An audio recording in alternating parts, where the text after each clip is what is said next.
إنما المؤمنون الذين إذا ذكر الله وجلت قلوبهم وإذا تليت عليهم آياته زادتهم إيمانا وعلى ربهم يتوكلون۔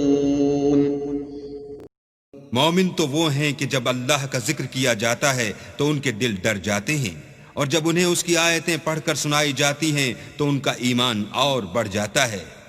اور وہ اپنے پروردگار پر بھروسہ رکھتے ہیں۔ اعوذ باللہ من الشیطان الرجیم، پناہ مانگتا ہوں میں اللہ کی شیطان مردود سے۔ بسم اللہ الرحمن الرحیم، شروع اللہ کے نام سے جو بڑا مہربان نہایت رحم والا ہے۔ وَإِنَّا لَجَاعِلُونَ مَا عَلَيْهَا صَعِيدًا جُرُزًا أَمْ حَسِبْتَ أَنَّ أَصْحَابَ الْكَهْفِ وَالرَّقِيمِ كَانُوا مِنْ آيَاتِنَا عَجَبًا إِذْ أَوَى الْفِتْيَةُ إِلَى الْكَهْفِ فَقَالُوا رَبَّنَا آتِنَا مِن لَّدُنكَ رَحْمَةً وَهَيِّئْ لَنَا مِنْ أَمْرِنَا رَشَدًا فَضَرَبْنَا عَلَى آذَانِهِمْ فِي الْكَهْفِ سِنِينَ عَدَدًا ثُمَّ بَعَثْنَاهُمْ لِنَعْلَمَ أَيُّ الْحِزْبَيْنِ أَحْصَىٰ لِمَا لَبِثُوا أَمَدًا نحن نقص عليك نبأهم بالحق إنهم فتية آمنوا بربهم وزدناهم هدى وربطنا على قلوبهم إذ قاموا فقالوا ربنا رب السماوات والأرض لن ندعو من دونه إلها لقد قلنا إذا شططا هؤلاء قومنا اتخذوا من دونه آلهة لولا يأتون عليهم بسلطان بين فمن أظلم ممن افترى على الله كذبا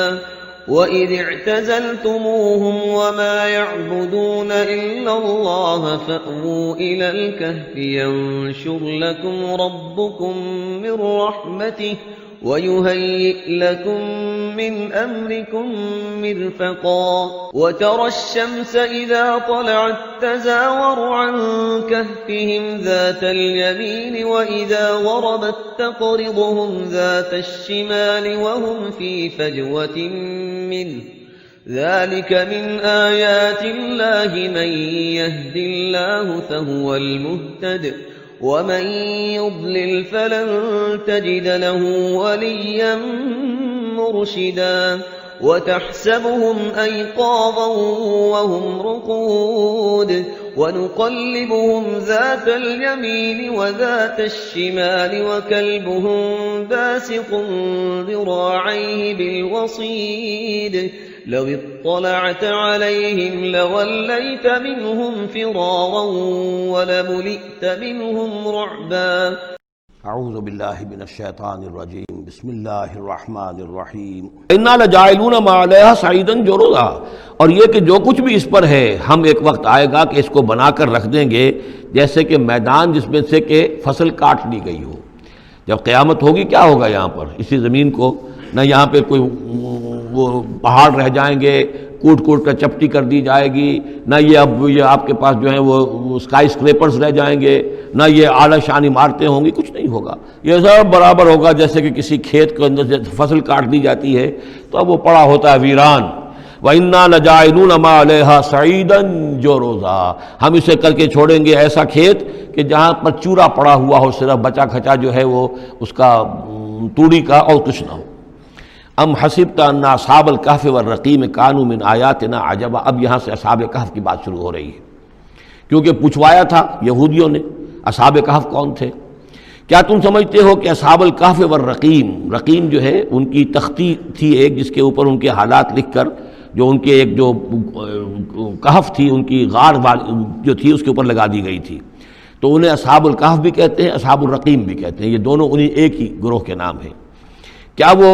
تمہارے خیال میں ہماری بڑی عجیب آیات میں سے تھا، یعنی واقعتاً بات تو ایک غیر معمولی تھی، لیکن حقیقت میں ہمارے ہاں تو ہماری تخلیق میں، ہماری صنائی میں اس سے ہزاروں گنا زیادہ عجیب باتیں ہوتی ہیں، ہمارے لیے تو وہ کچھ ہے ہی نہیں کسی بھی درجے میں، تم سمجھتے ہو کہ شاید وہ بہت بڑی بات ہے۔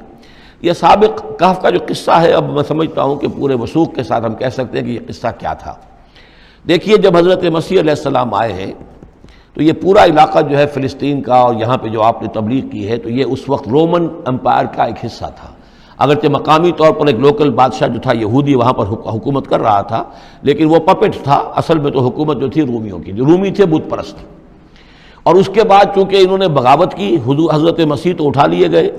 سن 30 عیسوی کے آس پاس یا 33 عیسوی کے آس پاس، لیکن اس کے بعد جو ہے ان یہودیوں نے بغاوت کی رومیوں کے خلاف، جس کے نتیجے میں سن 70 عیسوی میں ٹائٹس رومی نے تو ان کی حکومت بھی ختم کی اور بیت المقدس کو برباد کیا، یروشلم کو تباہ کیا، 1,33,000 یہودیوں کو قتل کیا اور ان کو بھیج دیا، نکال دیا وہاں سے باہر۔ اس وقت کا معاملہ یہ ہے کہ اب کوئی اکے دکے جو بھی رہ جاتے تھے یہاں پر، کوئی یہودی یا عیسائی، یہودیوں کو تو نکال دیا، عیسائی رہ گئے، لیکن عیسائیوں پر بھی بہت ظلم ہوتا تھا۔ یہ موحد تھے، حضرت عیسیٰ کے ماننے والے، وہ بت پرست تھے۔ تو اس زمانے میں کہیں بادشاہ کوئی تھا، ڈیسیس یا دقیانوس جس کو کہتے ہیں، اس کے زمانے میں کچھ جو عیسائی تھے حضرت عیسیٰ پر ایمان رکھنے، آج کے عیسائیوں پر قیاس نہ کیجئے، جو نصارہ تھے حضرت عیسیٰ کو ماننے والے جو موحدین تھے، ان میں سے کچھ نوجوانوں کی پیشی ہوئی بادشاہ کے دربار میں۔ انہوں نے کہا کہ تم اپنے نئے دین سے اگر باز نہیں آؤ گے، اتنے دن کی مہلت تمہیں دی جا رہی ہے تو تمہیں سولی چڑھا دیا جائے گا، بس مہلت دی جا رہی ہے، جاؤ غور کر لو، سوچ لو۔ ان لوگوں نے آ کر سوچا کہ اب نہ تو ہمارے لیے یہ ممکن ہے کہ ہم مقابلہ کر سکیں، چلو کسی غار میں چھپ جاتے ہیں، دیکھیں اللہ تعالیٰ کیا کرتا ہے ہمارے لیے۔ وہ ایک غار میں جا کر چھپ گئے، اور غار میں جا کر چھپے ہیں تو اللہ نے انہیں وہاں پر سلا دیا، موت تاری نہیں کہ سلا دیا۔ اللہ کروٹ بھی بدلواتا رہا، ان کے لیے سارا کچھ بندوبست کیا، اللہ کی قدرت میں تھا۔ حضرت عزیر کو 100 برس کے لیے مار دیا تھا، موت کے بعد ان کو دوبارہ زندہ کر دیا۔ لیکن یہ کہ ان کا معاملہ یہ ہے کہ ان کو وہاں پر جو ہے تقریباً 300 برس یہ وہاں پر پڑے رہے اس غار کے اندر۔ غار کی شکل کچھ خاص ایسی تھی کہ ادھر آنا جانا لوگوں کا تھا ہی نہیں، اور یہ ہے جو موجودہ ترکی کے علاقے میں شہر ایفسس ہے ایک، اس کے آس پاس ہیں اس طرح کے غار، جیسے اجنٹا کے غار ہندوستان کے مشہور ہیں، ایسے ہی وہاں بھی غاروں کا سلسلہ ہے، اور ہیں بھی وہ ایسے کہ ان کے دہانے جو ہیں وہ ہیں شمال کی جانب، تو دھوپ ان میں براہ راست نہیں جاتی، صرف یہ کہ ریفلیکٹڈ لائٹ تو آتی ہے، لیکن یہ کہ براہ راست دھوپ نہیں جاتی، تو ایک طرح کا اندھیرا سا اس کے اندر، ٹوائی لائٹ جسے آپ کہہ لیں، وہ رہتا ہے سارا دن۔ وہاں پر یہ 300 برس تک سوتے رہے۔ اس 300 برس کے عرصے میں یہ ہوا کہ رومن امپائر جو ہے اس نے خود عیسائیت اختیار کر لی۔ 300 عیسوی کے اندر کانسٹنٹائن جو تھا ایمپرر، وہ عیسائی ہو گیا، اب پوری امپائر جو عیسائی ہو گئی۔ اب اس کے زمانے میں اس کے بعد تھیوڈوسیس ہے ایک، 446 عیسوی میں یہ تھا، اس کے زمانے میں اللہ تعالیٰ نے ان لوگوں کو جگایا 300 برس کے بعد۔ اب یہ سمجھ رہے ہیں کہ وہی زمانہ ہے، وہی کفار کی حکومت ہے، وہی مشرکین ہے۔ اب انہوں نے ڈرتے ڈرتے اپنے کسی ایک آدمی سے کہا بھائی جاؤ یہ لے کے سکہ لے کر جاؤ چاندی کا، اور کچھ نہ کچھ کھانے پینے کے لیے لے کر آؤ، دیکھنا لیکن اس طرح ہو کہ ہمارا پتہ نہ چل جائے کہ ہم یہاں چھپے ہوئے ہیں۔ وہاں جو گئے انہوں نے وہ سکہ پیش کیا اور کہا یہ سکہ تمہارے پاس کہاں سے آیا؟ یہ تو بہت پرانا سکہ ہے، تو 400 سال پرانا، 300 سال پرانا سکہ کہاں سے لے آئے تمہیں کوئی خزانہ ملا ہے؟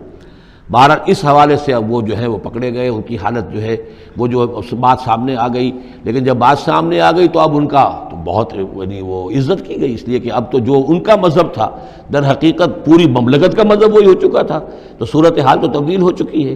پھر یہ کہ اس کے بعد تفصیل معلوم نہیں ہے کہ غالباً وہ جا کر اپنی اسی غار میں وہ سو گئے ہیں، یا دوبارہ اللہ نے ان پر وہیں پر موت طاری کر دی ہے، اس کا دروازہ بند کر کے اور اس پر ایک تختی لگا دی گئی ہے۔ یہ اصحاب کہف ہے۔ گبن کی جو ہے the decline and fall of Roman empire, اس میں بھی یہ 7 سلیپرز، 7 سونے والے، ان کی کہانی موجود ہے۔ یہ چیز جو ہے گویا کہ رومن لٹریچر کے اندر موجود تھی، اس کا جو ذکر موجود تھا، اور قرآن مجید میں یہ امتحاناً سوال کیا گیا حضور سے، تو اس کا جواب دیا گیا کہ یہ 300 برس تک کچھ لوگوں کو سلا دینا یہ اللہ تعالیٰ کے نزدیک تو کوئی بڑی بات نہیں ہے، تمہارے نزدیک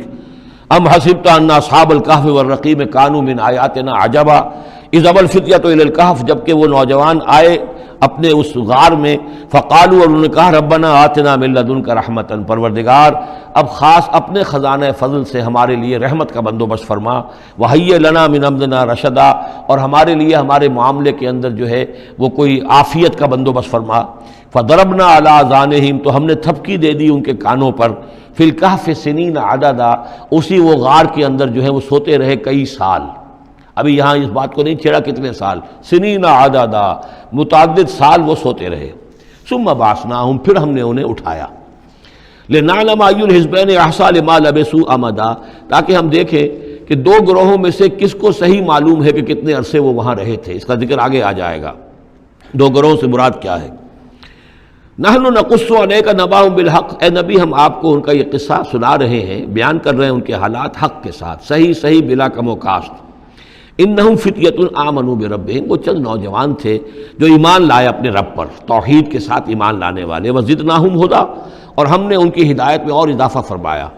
وربطنا علی قلوبہم، ہم نے ان کے دلوں کو ڈھارس دی، مضبوطی دی، دلوں کے اندر ثبات پیدا کر دیا، اذ قاموا، جب وہ بادشاہ کے دربار میں کھڑے ہوئے، اور جیسے کبھی حضرت ابراہیم علیہ السلام نے بات کی تھی اسی طرح ڈٹ کر انہوں نے بات کی، اذ قاموا فقالوا، اور انہوں نے کہا ربنا رب السماوات والارض، ہمارا رب تو وہ ہے جو آسمانوں اور زمین کا رب ہے، ہم کسی اور رب کو ماننے کے لیے تیار نہیں، کسی اور دیوی کو، کسی دیوتا کو، کسی بت کو ہم ماننے کو تیار نہیں۔ لن ندعو من دونہ الہا لقد قلنا اذا شططا، ہم اس کے ایک الہ کے سوا کسی اور کو پکارنے کے لیے تیار نہیں ہیں، ہم نے اگر ایسی کوئی بات کہی تو یہ تو عقل سے بہت دور کی بات ہو جائے گی۔ ہؤلاء قوم اتخذوا من دونہ آلہہ، یہ جو ہماری قوم ہے اس نے اس بہت سے آلہہ جو ہیں اختیار کر لیے ہیں اللہ کے سوا، انہوں نے اختیار کر لیے ہیں بہت سے آلہہ اس کے سوا، لولا یاتون علیہم بسلطان بین، تو کیوں نہیں وہ پیش کرتے ان کے اوپر کوئی دلیل، کوئی سند، کوئی اللہ کی طرف سے اتاری ہوئی سند ہو، کوئی آسمانی کتاب ہو۔ فمن ازلم ممن افترا علی اللہ کذبا، تو کون ظالم ہوگا اس شخص سے بڑھ کر کہ جس نے اللہ تعالیٰ کی طرف جھوٹ گھڑ کر منسوب کر دیا۔ تمہارے لیے اب مہلت صرف چند دن کی ہے، اس میں تم فیصلہ کر لو، اگر تم اپنے دین سے واپس نہیں پھرو گے اور ہمارے دین میں واپس نہیں آؤ گے، اپنے دین کو چھوڑ کر نئے دین کو، تو تمہیں ہم ہلاک کر دیں گے۔ اب یہ وہاں سے جا کر مشورہ کر رہے ہیں، وَإِذْ اعْتَزَلْتُمُوهُمْ، اور دیکھو جب تم نے اب ان سے اپنے آپ کو علیحدہ کر لیا ہے، وَمَا يَعْبُدُونَ إِلَّا اللَّهِ، اور ان ہستیوں کو بھی تم نے چھوڑ دیا جن کی وہ پرستش کرتے ہیں اللہ کے سوا، فَآوُوا إِلَى الْكَهْفِ، تو اب آؤ کسی کھو میں، کسی غار میں پناہ لے لیں، يَنشُرْ لَكُمْ رَبُّكُمْ مِنْ رَحْمَتِهِ، تمہارا رب تمہارے لیے وہاں کوئی رحمت کا سامان کر دے گا، وَيُهَيِّئْ لَكُم مِّنْ أَمْرِكُم مِّرْفَقًا، اور تمہارے معاملے کے اندر اللہ تعالیٰ خاص اپنی طرف سے کوئی نرمی اور کوئی آسائش کا سامان پیدا فرما دے گا۔ وَتَرَى الشَّمْسَ إِذَا طَلَعَت تَزَاوَرُ عَنْ كَهْفِهِمْ ذَاتَ الْيَمِينِ، اور تم دیکھو کہ سورج جب طلوع ہوتا تھا تو وہ ان کی اس غار سے کنی کتراتا ہوا داہنی طرف نکل جاتا تھا، یعنی براہ راست دھوپ جو ہے اس میں نہیں آتی تھی۔ وَإِذَا غَرَبَتْ، جب ڈوبتا تھا، تَقْرِضُهُمْ ذَاتَ الشِّمَالِ، تو بھی وہ کنی کترا جاتا تھا بائیں طرف، تو گویا کہ سورج جو ہے یوں جا رہا ہے اور اس غار کا جو منہ ہے وہ شمال کی طرف ہے، لہذا براہ راست جو ہے داہنی طرف سے ہو کر بائیں طرف سے ہو کر سورج نکل گیا، دھوپ جو ہے براہ راست اس پر نہیں آ رہی۔ اسی اصول پر آج کل جو بڑی بڑی بلڈنگز بنتی ہیں جو کارخانوں کی اور ملز کی، اس میں یہ نارتھ لائٹ شیلز بنائے جاتے ہیں، ایسے شیل روف کی ہوتے ہیں کہ جس میں پھر جو روشنی جو ہے وہ نارتھ کی طرف سے لیتے ہیں، کیونکہ ہمارے ہاں جو سورج ہے وہ کبھی بھی نارتھ میں نہیں جاتا، لہذا جو ہے سورج براہ راست کبھی نہیں آئے گا بلکہ انڈائریکٹ لائٹ آئے گی۔ وَهُمْ فِي فَجْوَةٍ مِّنْهُ، اور وہ جو اس غار تھی اندر سے کھلی تھی، اس کھلی غار کے اندر جا کر وہ لیٹ گئے، سو گئے۔ ذَلِكَ مِنْ آیَاتِ اللَّهِ، یہ اللہ کی نشانیوں میں سے ہے، مَن يَهْدِ اللَّهُ فَهُوَ الْمُهْتَدِ، جس کو اللہ ہدایت دیتا ہے وہی ہے کہ جو ہدایت یافتہ ہوتے ہیں، وَمَن يُضْلِلْ فَلَن تَجِدَ لَهُ وَلِيًّا مُرْشِدًا، اور جس کو اللہ تعالیٰ گمراہ کر دے، جس کی گمراہی کا فیصلہ فرما دے، پھر اس کے لیے تم نہیں پاؤ گے کوئی بھی جو حمایتی ہو، مددگار ہو، اس کو راہ پر لانے والا۔ وَتَحْسَبُهُمْ أَيْقَاظًا، صورتحال ایسی تھی کہ تم اگر اس کو دیکھتے تو یہ سمجھتے کہ وہ جاگ رہے ہیں، وَهُمْ رُقُودٌ، حالانکہ وہ سو رہے ہیں۔ وَنُقَلِّبُهُمْ ذَاتَ الْيَمِينِ وَذَاتَ الشِّمَالِ، ہم ان کو کروٹیں بھی دلواتے رہے، داہنی طرف بھی بائیں طرف بھی، تاکہ یہ کہ وہ بیڈ سورز نہ ہو جائیں، ہم جدید اصطلاح میں اگر استعمال کریں تو کروٹ بھی دلوا رہا ہے اللہ تعالیٰ۔ اللہ تعالیٰ کو ہر قدرت حاصل ہے، اس کے فرشتے معمور ہیں جو کر رہے ہیں، نرسنگ بھی ہو رہی ہے۔ ذات الشمال وکلبہم باسط ذراعیہ بالوسید، ان کا ایک کتا بھی تھا جو اپنے دونوں ہاتھ پھیلا کر، دونوں اگلے جو ہے پاؤں جو ہاتھ اس کو سمجھیے، اور اس کے کوئی بہت ہی خونخوار قسم کا کتا تھا جو اس غار کے منہ پر اپنے دونوں ہاتھ پنجے آگے پھیلا کر بیٹھا ہوا ہے زور سے۔ اس کا نتیجہ کیا نکلتا تھا؟ لو اطلعت علیہم، اگر اچانک تمہارا کہیں وہاں گزر ہو جائے، لولیت منہم فرارا ولملیت منہم رعبا، تو وہاں سے تمہارے اوپر رعب طاری ہو جائے، خوف طاری ہو جائے، اور میں وہاں سے تم بھاگو، کہ بڑا بھیانک منظر ہے، ایک کہف ہے، اندر اندھیرا ہے، اور آگے جو ہے بڑا کوئی ٹیریئر بل قسم کا کتا جو ہے وہ بیٹھا ہوا ہے، خوفناک قسم کا، اور اس نے اپنے پنجے بھی آگے کیے ہوئے ہیں۔ وَلَمُلِئْتَ مِنْهُمْ رُعْبًا۔ بارک اللہ لی ولکم فی القرآن العظیم ونفعنی وإیاکم بالآیات والذکر الحکیم۔